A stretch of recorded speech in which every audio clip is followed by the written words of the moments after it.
welcome to the Spotlight on Marketing, brought to us by Armstrong Lloyd, and I'm your host, Karen Lloyd. Today I am joined by Jerome Stewart, VP and Head of Marketing at Conviva. Jerome has had a very unconventional career journey, starting as Peace Corps volunteer in Bolivia before diving into the tech world, where he's held marketing leadership roles at some of the biggest names in the business, including Microsoft, Salesforce, Splunk, and Dynatrace. At Conviva, he's moved into the world of scale-up, taking on exciting new challenges and building a marketing function from the ground up. When he's not crafting technical stories into compelling narratives, Jerome is an author and photographer who's managed to write one of the top-rated books about Bolivian history. Talk about a side hustle, Jerome. But anyway, with his experience spanning continents and company sizes, I'm really excited to welcome Jerome to the show. Well, it's a real pleasure to be here. Good morning, good evening. It's morning for me. As I was saying a minute ago, this is my first discussion this morning on a Monday, so let's get going. Great to be here. Yeah, and it's a great point, actually, because I think you are my first podcast guest from across the pond. And I'm normally a morning recorder, so I'm an afternoon recording for me. But it's great to have you on the show and to do something different and talk to something very different perspective, which is really, really excited. So it's interesting because I'm really intrigued how you got from being a Peace Corps volunteer in Bolivia and then eventually moving into being a marketing leader. I mean, that's quite a journey. How did you sort of get there in that way? Yeah, good question. And I feel obliged to call attention to my mother. She's British. I'm a British citizen, a dual citizen. And so I think an interest in life outside of the U.S. And I grew up in a relatively small town in New Mexico. So, disconnected locations around the world, but that created within me an interest in different cultures. And certainly I grew up longing for some form of adventure. And so that I pivoted early in my career to living experiences overseas in South America and in Europe. And then subsequently, I've been fortunate to have many other global work experiences.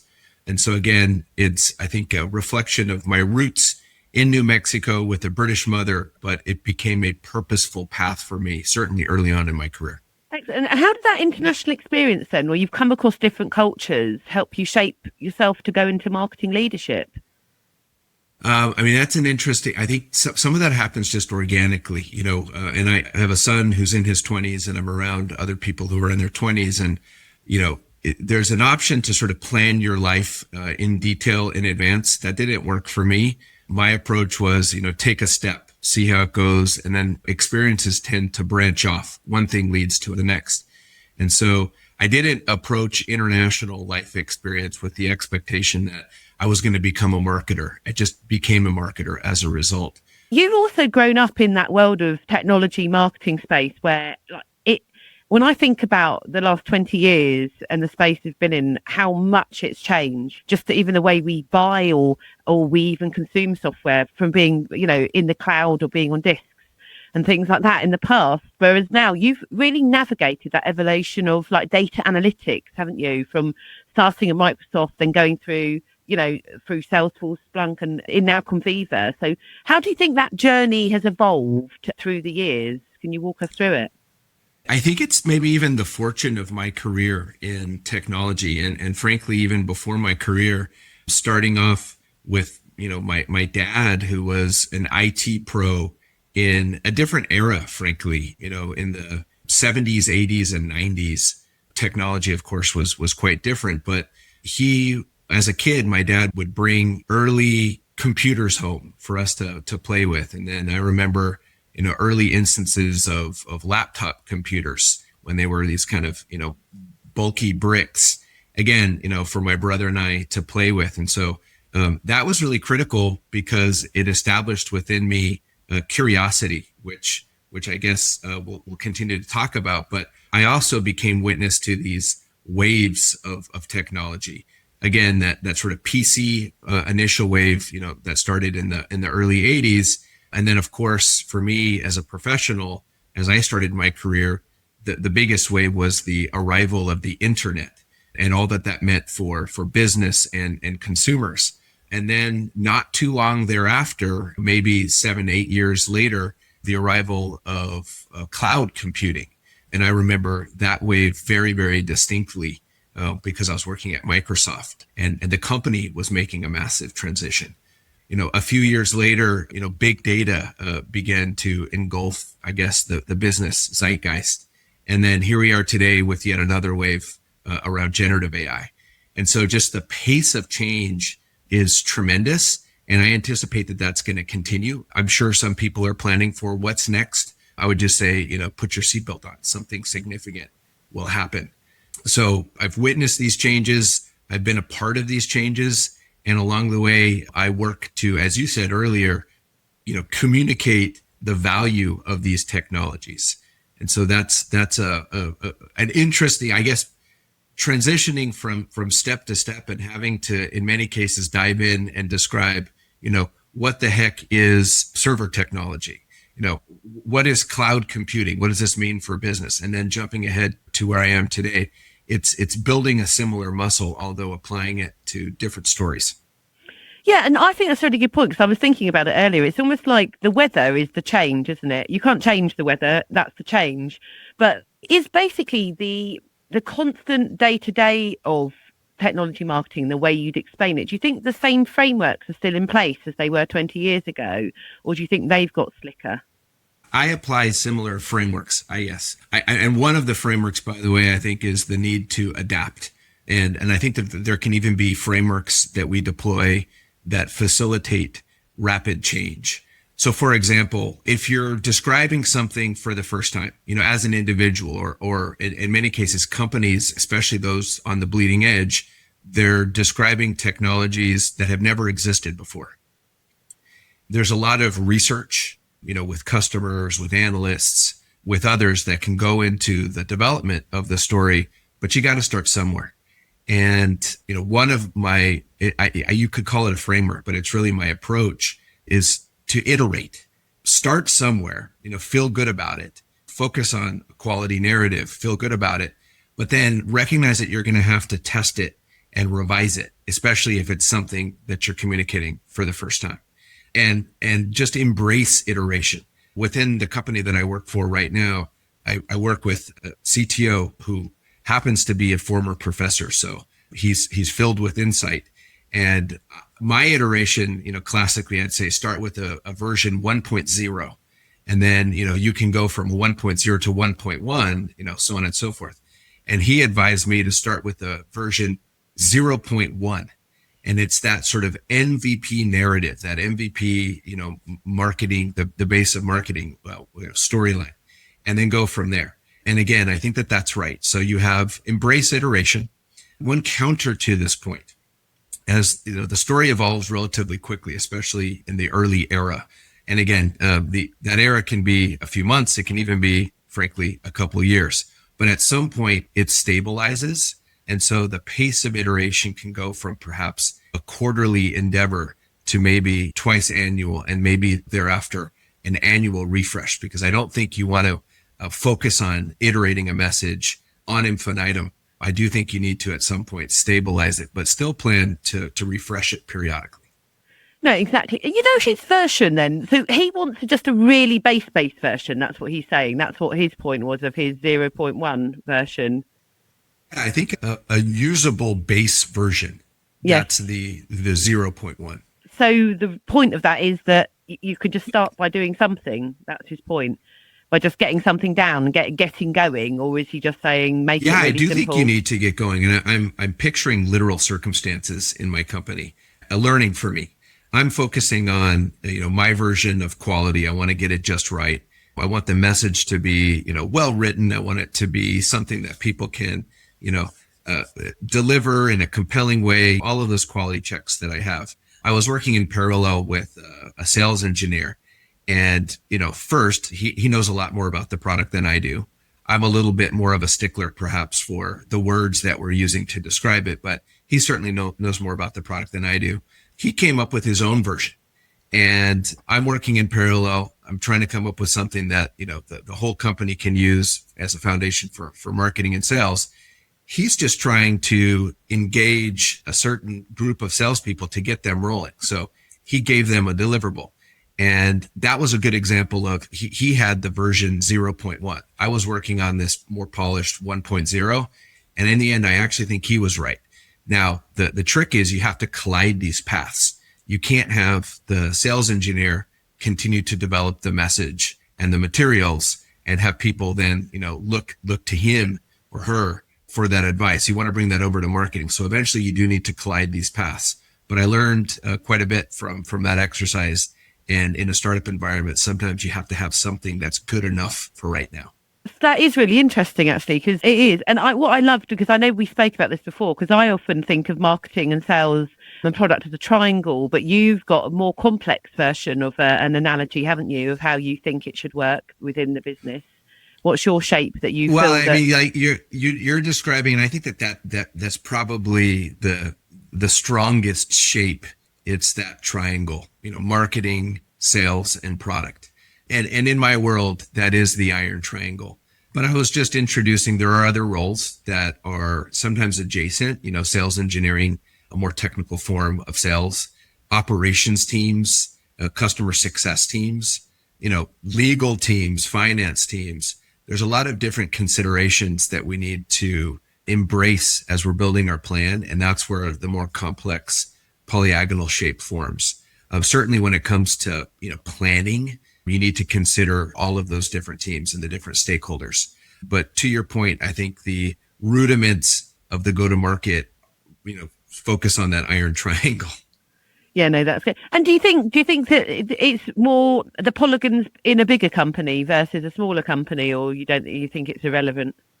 I think it might be, at least, I don't know, irrelevant's a little bit strong of a word, but for me, in all organizations, I find the need to connect with different teams, beyond just the classic three. And again, customer success is a great example. Having evidence of your product in market is absolutely critical. And the best evidence is often the evidence that comes from customers that are using it. Brilliant source of evidence, connecting with happy customers, the customer success team. And so that's a great example of the need to establish relationship with, a slightly adjacent organization, and an organization that's typically a little bit adjacent to marketing. So what sort of fundamental differences have you observed working for one of the big giants versus the smaller business that you're in now? Yeah, I think it's a difference between organizations, but it's also maybe within myself as I get older. Something that seems rather straightforward now. It's a little bit surprising to me that it's taken me this long to figure this out. But I'm discovering as I work with a smaller size organization right now that the understanding of marketing and what the impact can be for the various different activities and channels, it's just not there. People sometimes can distill marketing into its, most rudimentary essential oils. I've had a conversation twice in the last couple of days with two different startups and just asking, like, what do you expect from marketing? I've heard two different things. One of them is first meetings. We need first meetings. We need marketing to help set up first meetings for our sales team. That's a pretty tangible outcome. And another one was we need brand awareness. And then I dug a little bit deeper. What do you mean by brand awareness? Sales pipeline is what they meant.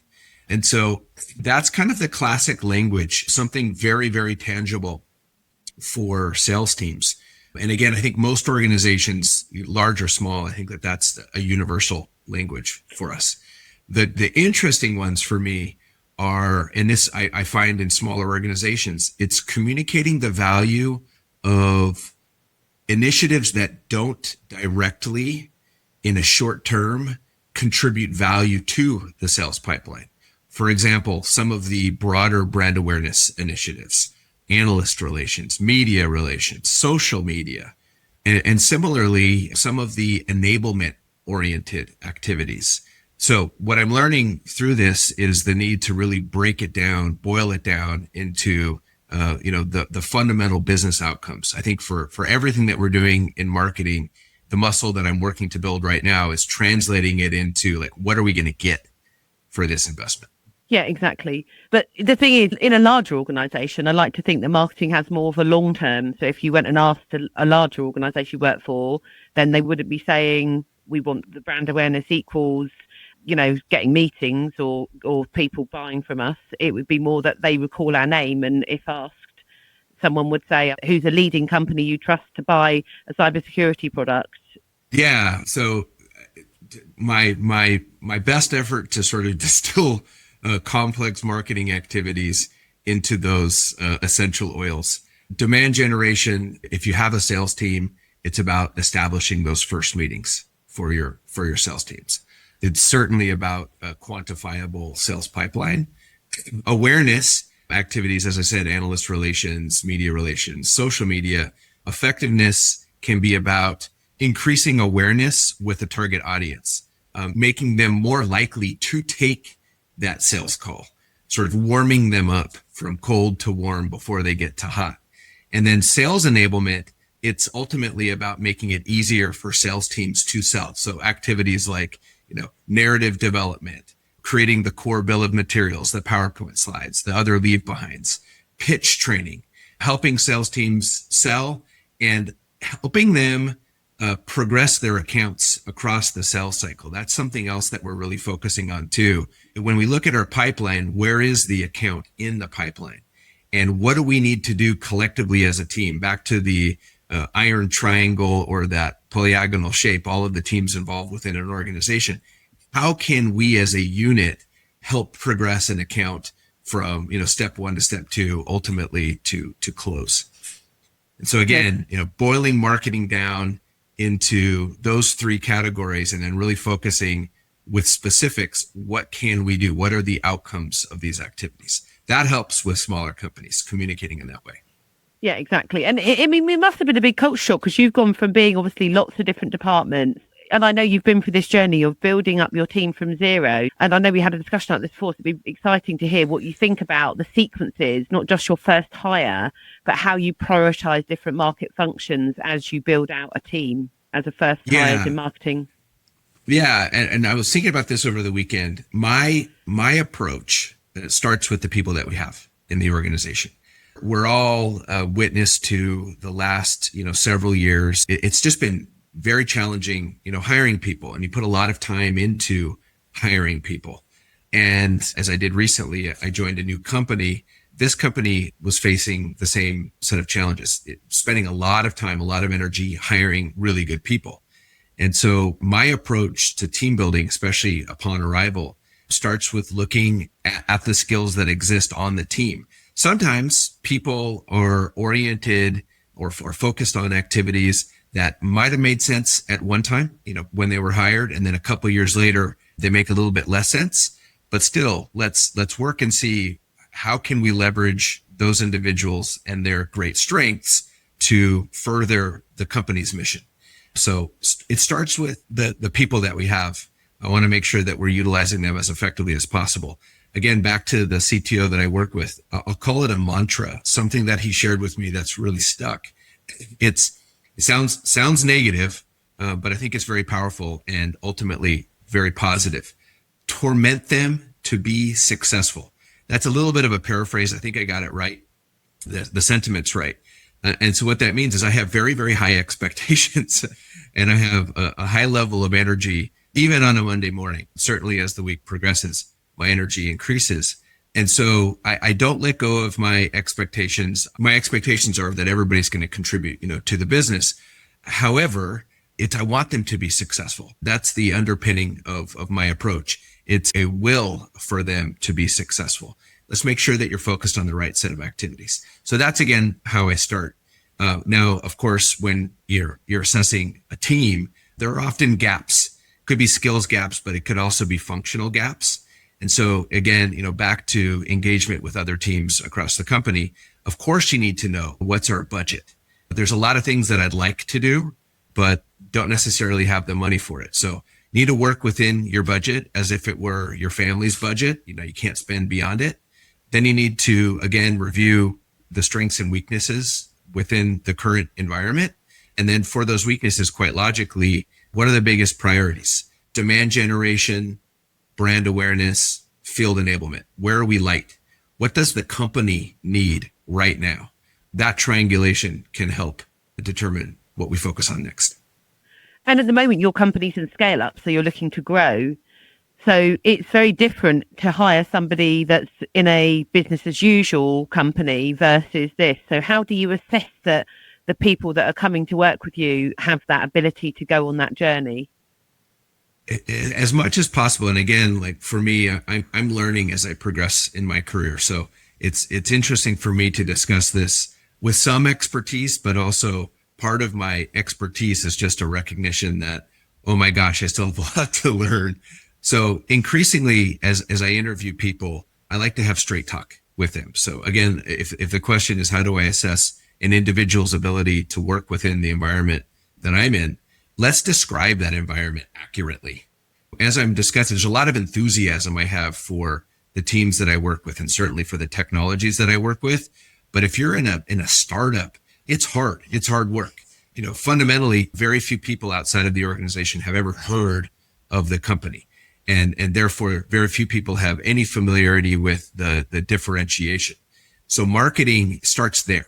How do you get that first group of people to understand who you are and how you're differentiated? So if I'm interviewing somebody, I want to know, A, have they ever experienced anything like that? And if so, how did they approach it? Because that is the environment that we're in right now. Let's be real about it. But how did they approach it? What did they learn? What are their initial thoughts for how they might, what are the questions that they ask about our environment, which could indicate how they might approach, working within this company. So again, establish a very clear picture regarding the circumstance that we're facing, and then get a sense for the individual's experience in that context. Brilliant. And have you found it easy to find people then with that? Is it harder to find somebody with the skill set, or is it harder to find somebody with the attitude? That's a really good question. I think that there are challenges in both ways. So I'm going to give a little bit of a contrast to a point that I made just a moment ago. Absolutely. It's still challenging as ever to find great talent. The pendulum has shifted a little bit. But again, if I'm talking to somebody who has a great resume and they've worked with larger size companies, that might attract me initially, but I want to know, are they comfortable in a scrappier environment when you're not building on somebody else's past success? Your focus is on establishing that first success. It's easier to refine something that somebody has done and fine tune it. It's a totally different circumstance and challenge to create it for the first time. And that's often what we're doing. So when I'm talking to somebody, great that I have access to people who come from, fancy sounding companies, but I still want to know, are they going to be able to roll up their sleeves and build something? Interestingly, when I think about the people that I'm working with right now, some of the best talent, earlier career stage people who are just really scrappy and they're willing to listen and learn from people who have more experience. That's an important skill set. They don't just assume that they have all the answers, but they are, again, they roll up their sleeves, they dig in, they have a work ethic, they get things done. That's a great combination. Yeah, I think sometimes you can become complacent, really. If you've been in a career and you've had experience, people can be complacent. And it's sometimes people who are, no matter where you are in your career trajectory, actually, somebody who's got curiosity and is always willing to learn, listen to a podcast, find a new topic, go and speak to a customer, and actually have that moment like, actually, I am wrong about this, and I'm not just like doing the same playbook that I've done everywhere else, because it's a different playbook wherever you are. It's a different circumstance, a different set of customers, it's a different set of people. So it isn't like that rinse and repeat, really. So, but it is great that you've obviously seen, I can see you've seen that, and you've been on that journey of developing. Sounds like a great team. I'll riff on that just for a moment too. I had the real, I guess, life and career fortune. Earlier in my career, I started working with Microsoft, which was a real dream for me. Quite a long time ago when I started at Microsoft, and I stayed there for almost 15 years. What enabled that to happen for me, because admittedly, I sometimes lose my interest in focusing on something very deeply. After a couple of years, I want to try something else. So working for a large company enabled me to do that. But still, I was within this, mothership of sorts of an organization, this massive organization for 15 years. And I became very comfortable with that ecosystem. So maybe the biggest career shift, one of the biggest career shifts I've ever made for sure, was leaving Microsoft. And subsequent to my departure from Microsoft, I've worked with a variety of different companies, Salesforce, Splunk, Dynatrace. Sorry to actually use the names. I don't know if that's appropriate or not, but that's my background and my journey. And that's been a tremendous blessing because I've learned about different ways of approaching, business, not just marketing, but business. I've certainly learned a lot about a different set of technologies. And at every step, what we're trying to do is communicate the value of those technologies.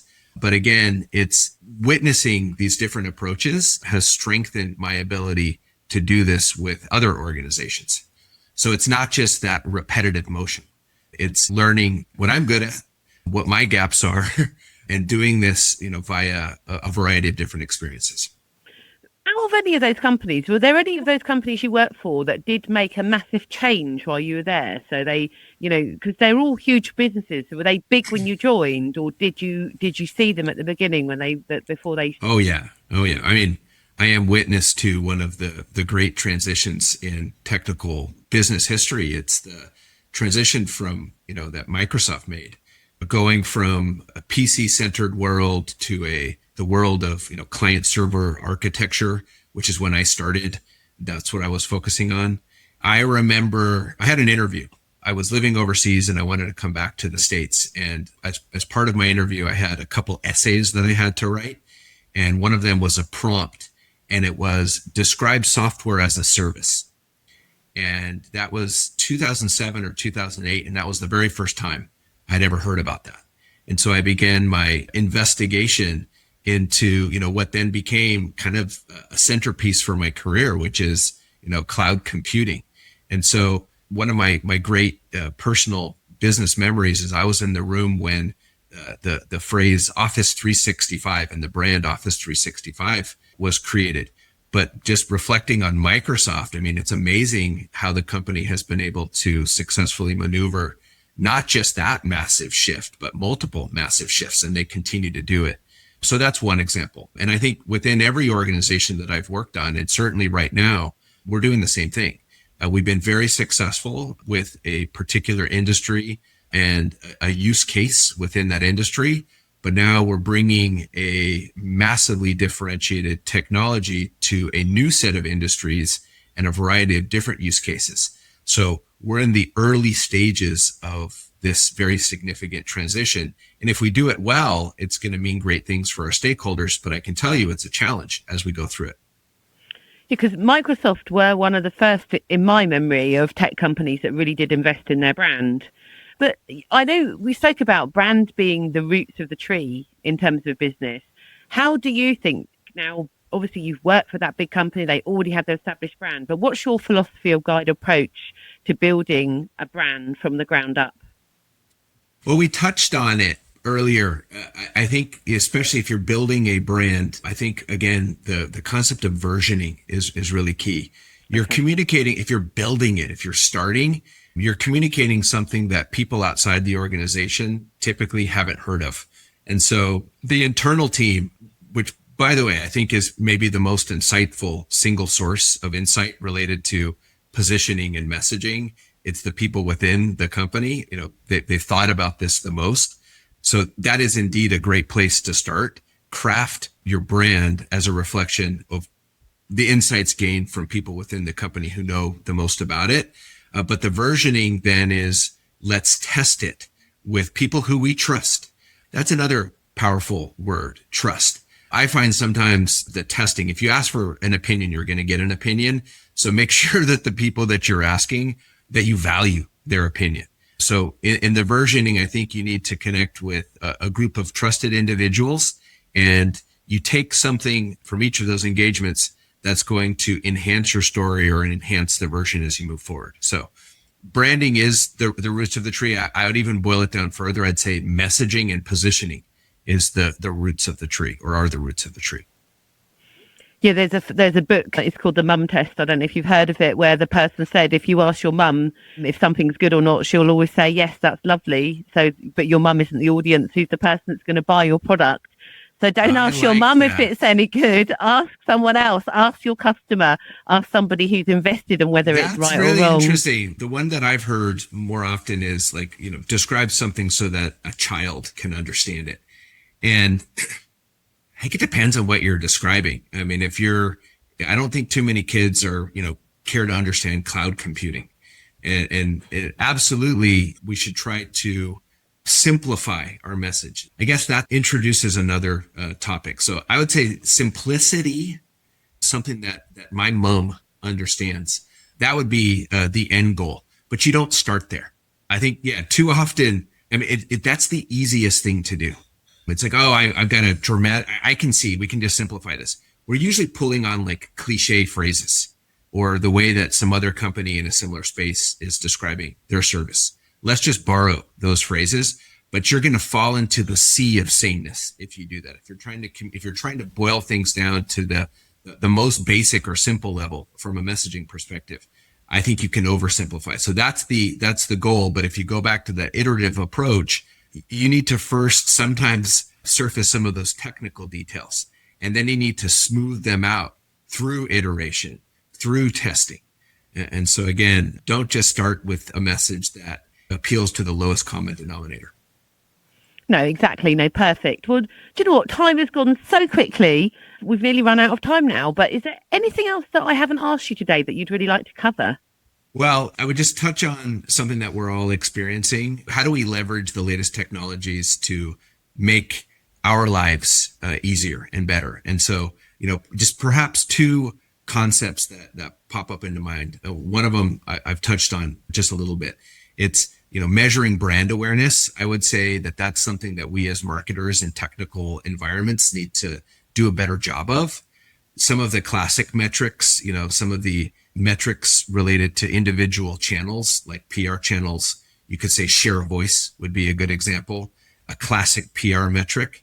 Some of those individual metrics, though, I don't find them as meaningful in today's environment when we're consuming information from a variety of different sources.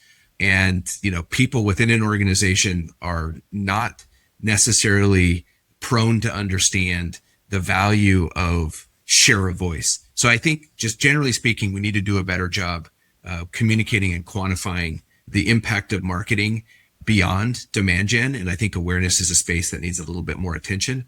And then the other, top of mind thought for me and my team right now is how can we leverage some of the latest technologies rooted in generative AI, for example? How do we leverage them not to displace ourselves as professionals, but to really augment our skills?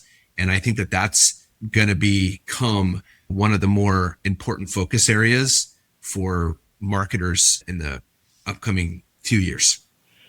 And I have a couple of podcasts dedicated to that as well. So I will share that at another time. But we've got lots of people that are embracing it and really utilizing AI in everyday life, almost as an AI team. I have somebody that's got their own AI team, actually. So that's a podcast coming soon.